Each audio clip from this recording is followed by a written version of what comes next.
let's define what stress is. As you know, stress is a force over an area, right?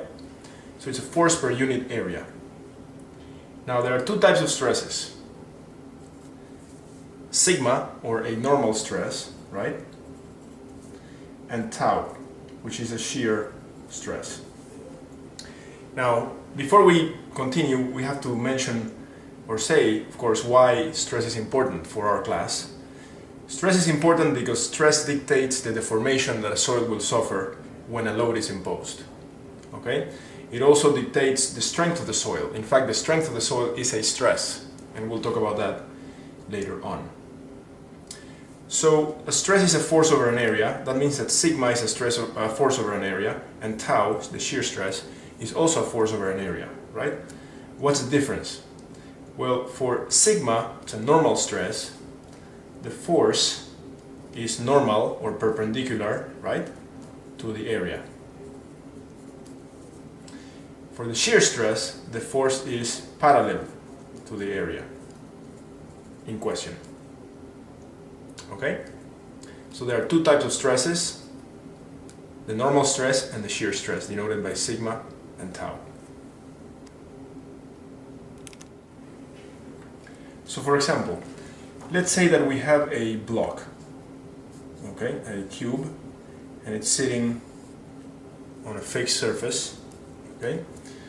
Now let's say that the side of this cube has a size d, right? So d, right? Now let's say that there's a force here F, and it's applied normal to the top of the cube. Then the stress sigma that acts on the top of the cube, vertically downwards, is equal to the force over the area. What's the area? D squared, right? This d times the d into the page. So this is equal to F over d squared, right? And basically that's the normal stress, sigma. What happens if we have the same cube, okay, but there is a force applied parallel to the top of the cube, like this? In this case, tau is the relevant stress, and that's F over, again, d squared, right?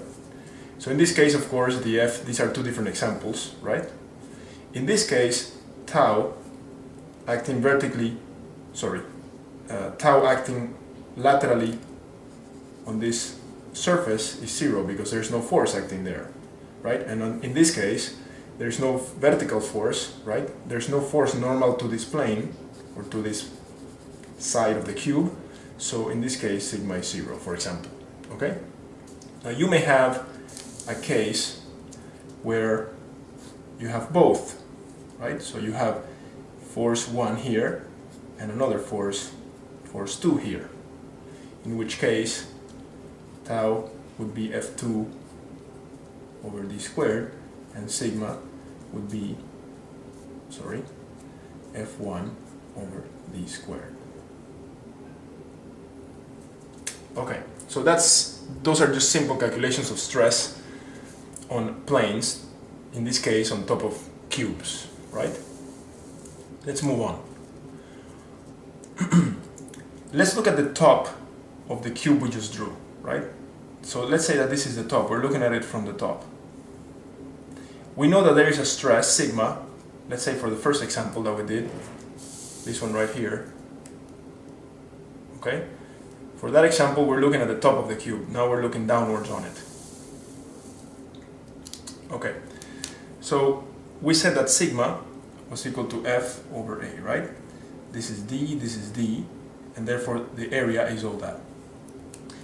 Now, this is an important concept that we're going to highlight here.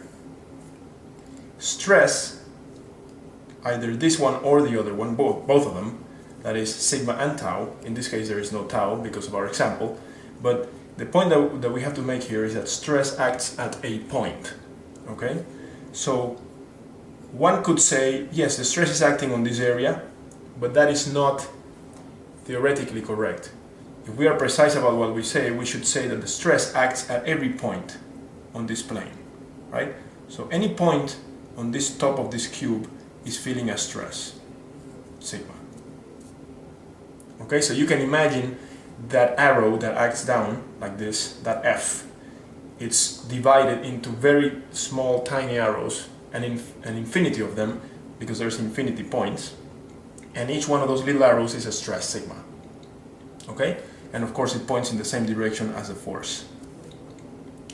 So, important, stress acts at a point. Both sigma and tau, both of them act at a point. Okay, now let's move on to stresses in soil. Oops. Stresses in soil. Okay, first of all, we're going to define the three different types in general, three different types of stresses that occur in soil. The first one is called the geostatic. Okay, geo means soil and static means static. So basically what happens here is that there's nothing else happening at the site. Okay, we always refer to our location for our project as the site, right? There's nothing happening at the site, meaning there's no construction, there's no loading, there's no excavations. There's nothing going on other than the soil sitting there by itself with no loads on it, other than its self-weight. It has self-weight, right? The particles, the fluid, all that has self-weight. That's a geostatic condition. Okay? There's also induced stresses.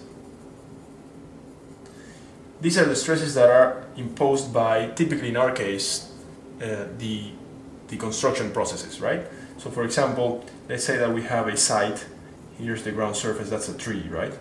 And let's say that we place a foundation, which is a block of concrete on top of the soil. By doing that, we have loaded the soil, and therefore there's going to be a spatial distribution of stress in this regime, or region, sorry, okay? So this is the case of induced stresses. We're not going to talk about that in this lecture or in this class. We talk about that in foundation engineering. And number three are dynamic. Okay, that's the word here is dynamic. So there are dynamic stresses, and these are stresses that are imposed by earthquakes, for example.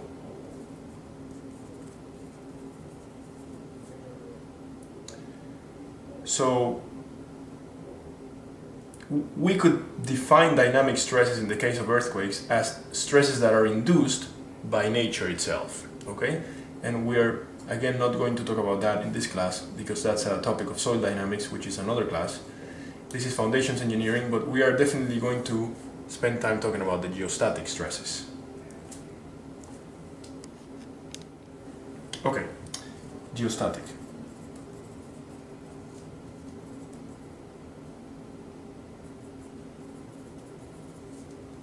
Okay, geostatic stresses. The typical situation for geostatic stresses looks like this. Here's the ground surface, right?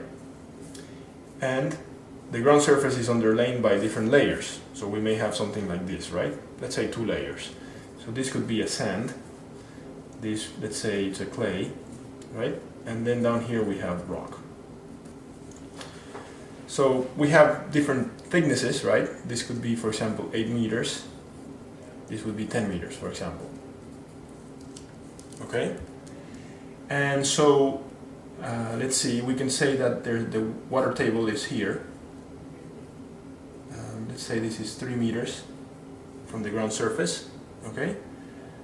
And we could say that the sand has a unit weight of 18 kilonewtons per meter cubed when it's dry, and let's say 20 kilonewtons per meter cubed when it's saturated. So we would say that the gamma, or unit weight for the sand, from this point here upwards is 18, and from this point here downwards, or this level downwards, elevation let's say, is 20. Okay, because we assume that at this point in time we're going to assume that the soil above the water table is dry, even though it might be moist. Okay. So for the clay layer we could assume that the gamma, in this case of course it's saturated because the water table is up here, right? Let's say it's 22 kilonewtons per meter cubed. Okay?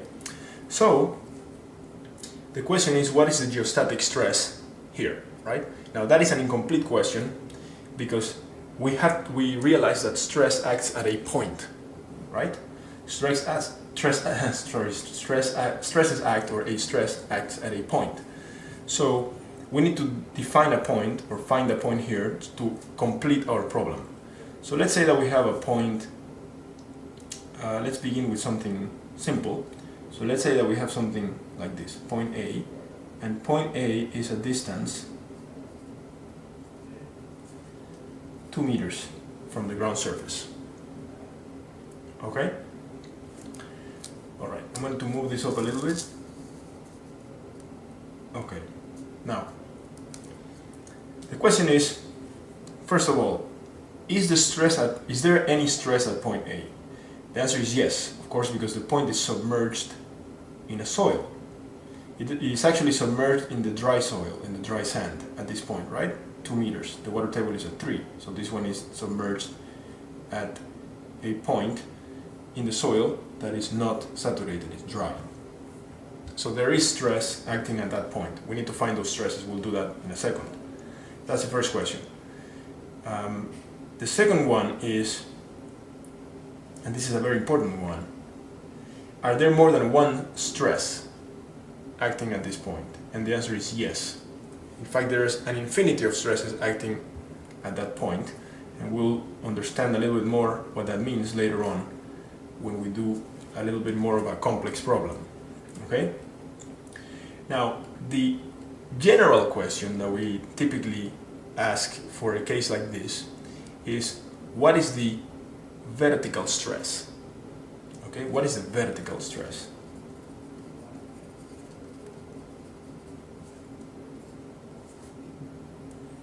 Now, when we say vertical stress, we imply that there is a plane, right, on which the stress acts, just like the example of the box, right? So if we say vertical stress, we're basically saying that the stress acts in the vertical direction. Now, if we imply that this stress, or if we say that this stress is a sigma, or a normal stress, which we typically ask that question, right? What is the vertical normal stress? Okay, then there must be a plane that is perpendicular to this stress at this point on which this stress acts. So the way we do things in engineering, and you have seen this before, is we take the point and we draw it as an element. Okay, and that's kind of an abstraction, and this confuses students because a point shouldn't have sides, right? A point is a point which is infinitesimally small, but to be able to visualize it, like we do in calculus, for example, we need to take that point and draw it big. It doesn't have any size, but we have to give it a size so that we can actually look at it in the paper, right? Now, so here's point A. Now, we are asking again, what is the vertical stress at this point? Well, the vertical stress acts at this point in the vertical direction, right? So we could draw it like this, or we could draw it like this. It's the same one. Sometimes people get confused and think that there are two stresses here. No, this is just one stress that acts on one point, right? Now, another confusion that may arise is, well, what happens between this line and this line, right? Well, this line and this line are the same line, and that's confusing. So I'll say it again. This is a point, therefore it has no size. Therefore, this line and this line are the same line. The reason why they are different here in this page is because we need to draw it like this so that we can understand what's going on in the paper, right? But in reality, there is no size to this point because a point has no size. Okay, back to the question. What is this vertical stress? Well, here's the plane, right? Remember, this plane is the same as this plane. In fact, sometimes I particularly prefer to draw it like this, okay? Because it's just a plane that passes through the point. It's this plane right here. That is the horizontal plane.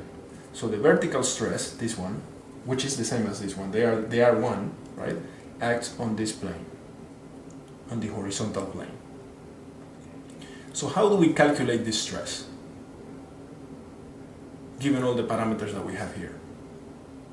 Okay, let's keep that in the back of our mind, and let's go back to fluids. Okay, so let's say we have a tank full of water. Here's a point, right? And this point is a distance of, I don't know, 6 meters from the, that's a big tank. But in any case, here's the point, it's 6 meters from the ground, from not the ground, from the water level. Okay, it's just a tank of water. So the question is, what is the pressure at this point? Well, this is very simple, right? Because the pressure, let's call it P at this point, we'll then define it as U. But for now, let's talk about it as P. The pressure is equal to the unit weight of water times the pressure head, 6 meters, right? So this is 9.81 kilonewtons per meter cube times 6 meters, which is basically 60 kPa. Now notice that what we have done is we have taken the fluid that is on top of the point, those 6 meters, and multiplied that by the gamma of the material. The material is water. And that gives us a stress. Well, you may say, no, that's a pressure. Yeah, it is a pressure. But you have to realize that pressure and stress are related. In fact, pressure is a stress, it's a special stress. Pressure is a sigma, okay? Now, pressure is a normal stress. The reason why we don't call it stress and we give it a special name, pressure, is because at that point, let's call this one point B. At that point, the stress on every plane is the same. So all these sigmas, you see this vertical sigma that acts on the horizontal plane, this horizontal sigma that acts on the vertical plane, this slanted sigma that acts on that plane. In fact, there's infinity sigmas, right? All those sigmas have the same magnitude, okay? So sigmas are equal, therefore we call that sigma pressure. We don't use that for soil, sorry, let's go back here. We don't use that for soil because the stress that acts vertically at a point and the stress that acts horizontally at the point are typically different, and that leads to some complications that we will talk about later. Okay, so let's go back to the water. The point here is that we have taken the material, we know the unit weight of it, and we have multiplied that unit weight times the length or height of material above the point, and that gives us pressure, which is in fact a sigma. So that gives us the stress at this point. But we never say the stress imposed by water, we say the pressure, right? Because again, pressure is a pressure is a special sigma because it has the characteristic that at a point all the sigmas, right, that act in every direction, all directions, they are the same amplitude or magnitude. Therefore we give this sigma special name pressure. Okay? Now let's go back then to our example with the profile. So what happens here? Remember the question was, what is the vertical stress? Here's the point, here's the horizontal plane on which the stress acts, right? And the question is, what is the vertical stress? So what we can do is adopt the fluids concept and say, well, the stress is equal to these 2 meters of material times the unit weight of the material above the point, and that unit weight is 18 or 20. Well, it's 18 because remember that this material is dry, right? So 2 times 18 kilonewtons per meter cubed, and this would be 36 kPa. So that is the stress that acts vertically, of course, on the horizontal plane.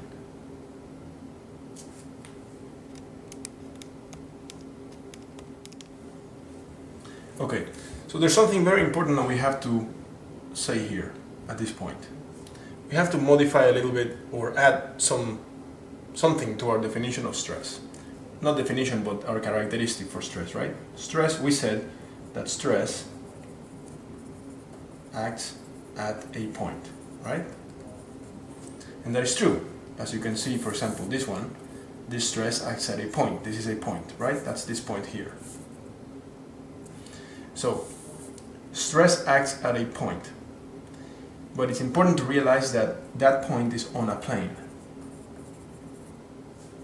right? And that stress acts in a direction that is normal, for example, for the case of sigma, normal or perpendicular to the plane. So it's important to know that the stress acts at a point, and that point is on a plane, and the stress acts essentially at the point on the plane. Okay, just like in this case here.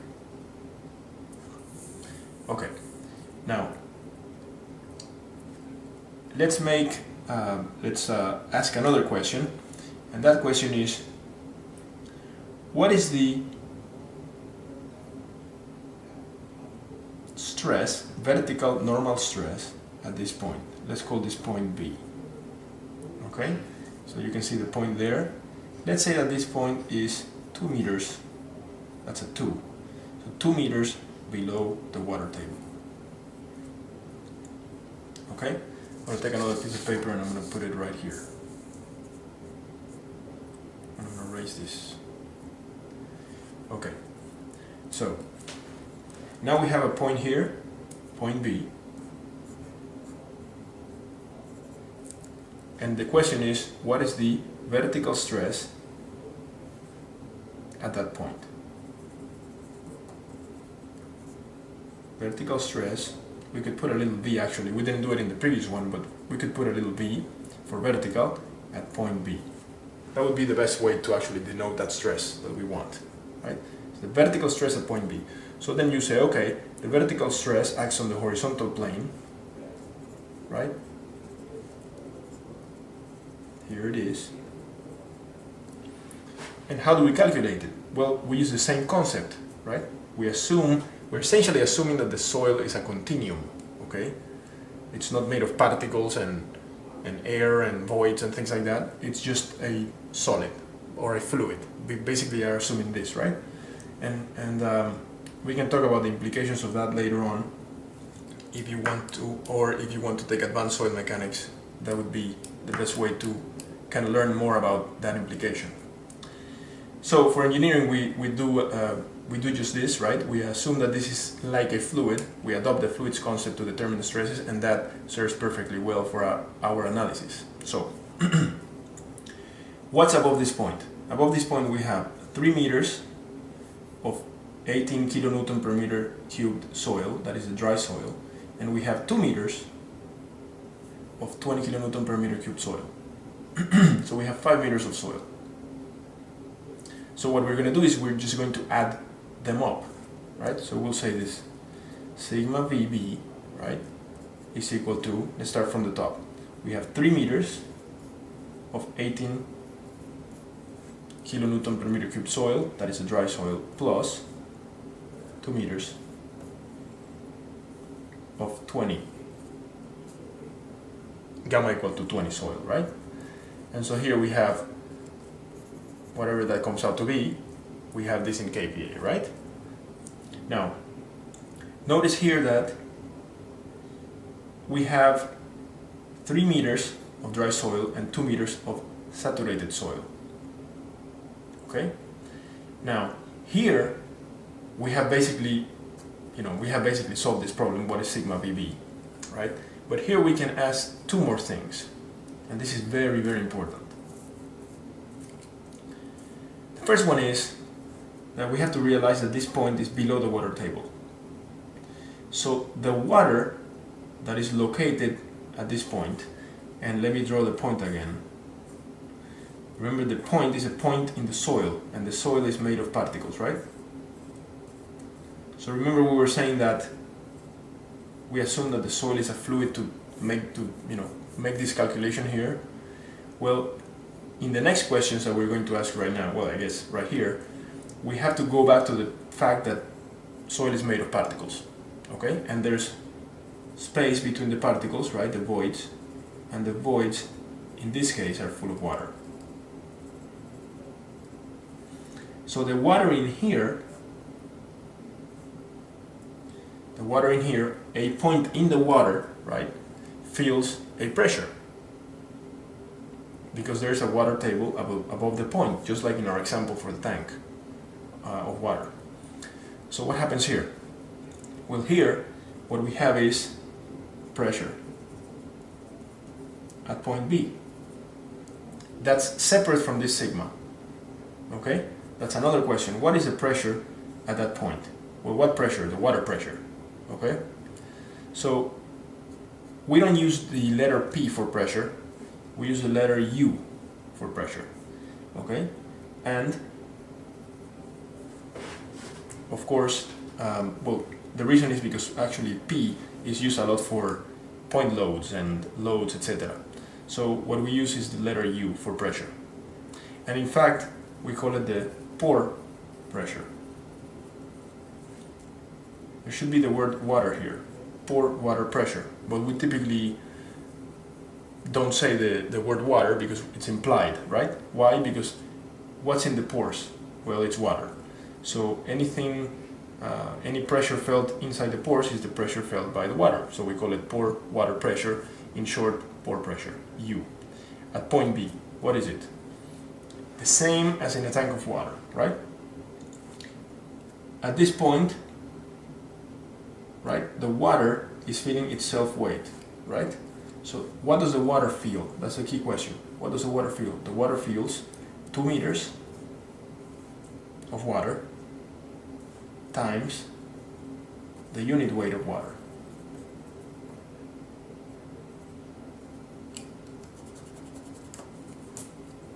Cubed. Okay? This is about 20 kPa. So at this point we have calculated the stress at this point, vertical, right? Normal stress. And we have calculated the pore water pressure at this point as well. So they are separate, they're different. What is this one? This is 40 plus 36, right? So the total stress is 76, the pore pressure is 20 at this point. Now you may ask, for example, you may ask, well, I know that this stress is acting in the vertical direction, right, on the horizontal plane as shown here. What about the pressure? Is the pressure acting vertically? And the answer is yes, the pressure is acting vertically, it's acting sideways, it's acting in every direction the same. That's why we don't have any V, little v for pressure, right? Pressure has a definition. The word pressure means that the stress is the same in every direction, right? The sigma. So we give it just one letter, the letter P in the case of fluid mechanics, or the letter U in our case. Okay? All right. Okay. Now we are going to move to probably the most important concept in soil mechanics, and that is the concept of effective stress. There is another stress that acts vertically at this point. Now you may say, hold on one second, I thought it was this sigma VB. That's correct, there's this one, but there's another one, okay? And we'll actually define them and their difference in a second, just I guess right now. Now, we have to realize that the particles that are laying in the soil below the water table are submerged, right? They're submerged in water. Now, what happens to the weight of an object when it's submerged in water? To the apparent weight? Well, what happens is, for example, if you take a bowling ball in your hands, right, and you submerge it in a bucket, you will realize that the apparent weight of the bowling ball will decrease, right? So it would appear to weigh less on your hands. So what's happening? Well, the water due to buoyancy, the water is actually pushing the bowling ball up a little bit. Okay, so both the water and your hands are supporting the bowling ball when you submerge the bowling ball in a bucket. Of course, you keep your hands holding the bowling ball when you have it in the bucket. So the same thing occurs, same phenomenon I guess occurs in soil. So what happens is the particles are submerged. So they essentially or effectively weigh less. And because they weigh less, they impose less stress on each other. Okay? So this stress, that is the stress felt by the particles, is called the effective stress. And we give it a prime like this. Okay, this is called the effective stress. So, how do we calculate this effective stress? Well, first of all, realize that the effective stress is a sigma. So we need to define or decide which effective stress we want to find. Yes, it's a point B. And for now, given the fact that we have the vertical stress without the sigma, let's find the vertical effective stress. Okay, because these two are related through this one. Okay? So look, this is the vertical effective stress at point B. So point B, here's the horizontal plane, the vertical effective stress acts on that plane.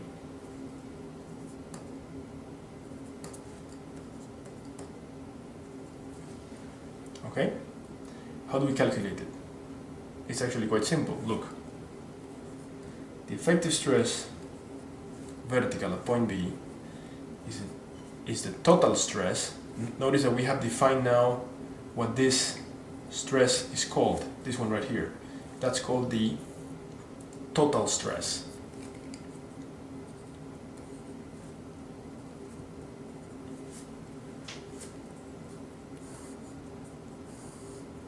The effective stress is equal to the total stress minus the pore pressure. Okay, now that's the way we calculate it. So let's just calculate it and then we'll talk about it. So here's 76, this is 20, so this is 56, all of them in kPa, right? All of them in kPa. Now the best way to write this equation, which is probably the most important equation in geotech, the best way to write it is just to move the terms around so that we can define what each term is physically. So what we'll do is we'll do this. Sigma V, B, is equal to sigma VB prime plus UB. Okay, so basically I just move this guy, the UB, to this side and then turn it around. So sigma VB is just algebra, right? So look, simple. The total stress is equal to the stress that the particles feel. This is called the effective stress, right? These are effective, EFF.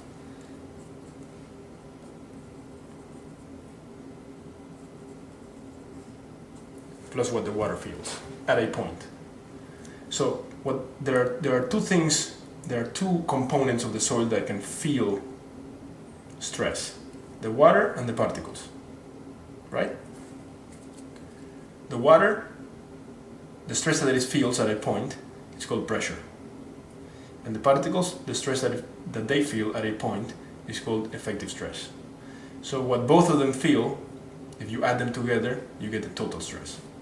That's basically what this means. Okay, so here we have the same example. Look, same example, right? Point A, point B.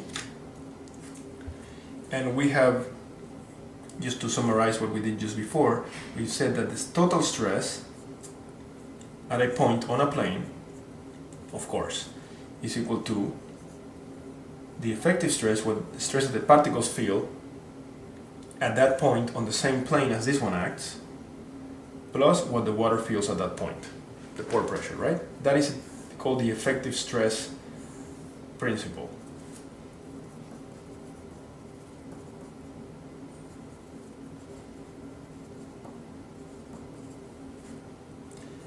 and this was devised by Terzaghi.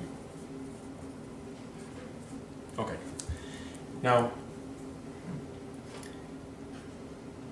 let's go back to our point A, right? Remember point A? Sorry, I should put the A in there, as before. Okay, and we said that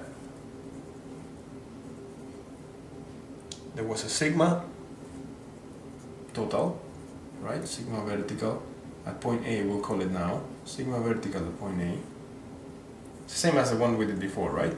We said the sigma vertical at point A was 18. Well, let's do it as we did before. 2 times 18.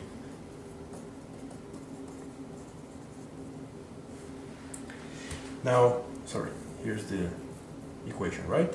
So this is the same as we did before. I just wrote the V and the V in here and the A to denote that this is the vertical stress at point A.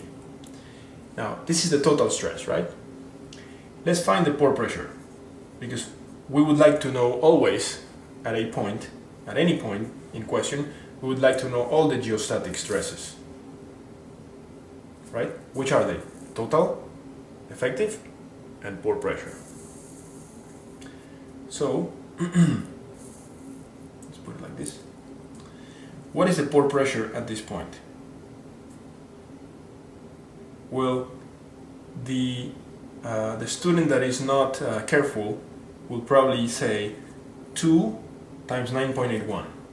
Okay, but the careful student would say, hold on 1 second, the water table is below this point. This point is dry. This soil is all dry. So there's no water. So the pore pressure is 0. Just as easy as that. So if we apply Terzaghi's principle to this point, then we realize that the effective stress, vertical, at point A is equal to 36 minus 0, which is 36. Okay? So when the soil is dry, the effective stress is equal to the total stress. Right? It's easy. This is what the particles feel, this is what the water feels, this is what both of them feel. The water feels nothing because it's not even there. Right? So then this one is equal to this one.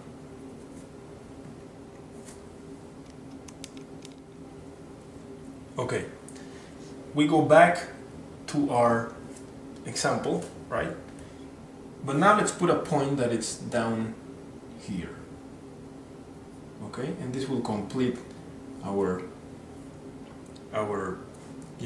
list of problems that we could have for finding stresses, at least vertical stresses, and pressures, pore pressure, at points, okay, in a profile. So let's say this point C is 5 meters from this interface here, okay, and we would like to know what are the vertical geostresses. These are the total stress and the effective stress that act vertically on the horizontal stress on the horizontal plane at this point, and also the pore pressure at this point, of course, because we needed to calculate the effective stress. So I'm going to move this up a little bit and we'll calculate what those stresses are. We begin with, as always, the stress that acts vertically on the point. Of course, on the horizontal plane, because it's a vertical sigma, right? Okay. Remember, sigma is a normal stress. Normal. Okay. Sorry, I ran out of battery for the video thing, so the camera. So let's see. Where were we?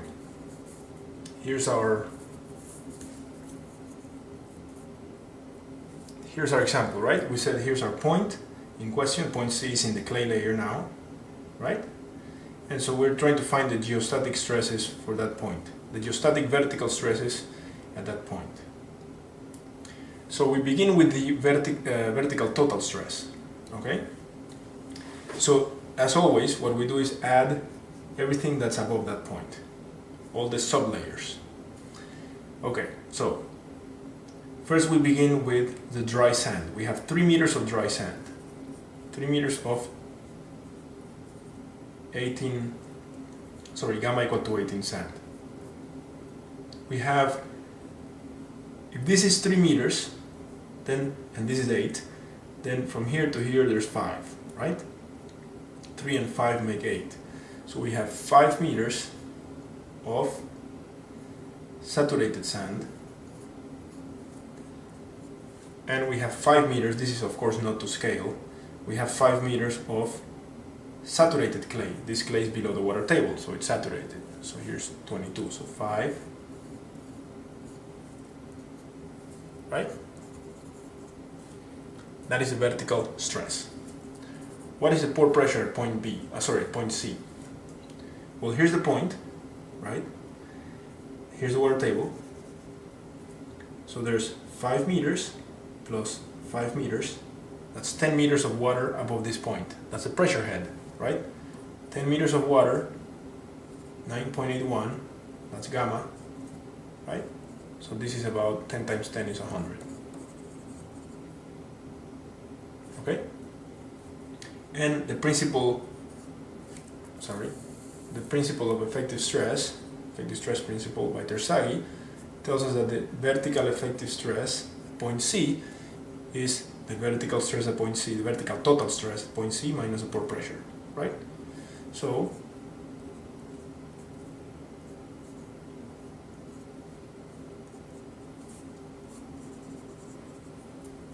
okay, so if we calculate this, this is 136 minus 110, right? So you can calculate this, etc., and you can find what the value is. So the point here is, of course, not to calculate, I mean, you have to calculate these numbers, etc., but the point here is that we basically, if we go back to the example, to the profile, we add all the components that are above a given point. Okay, for point A, we have 2 meters of dry sand.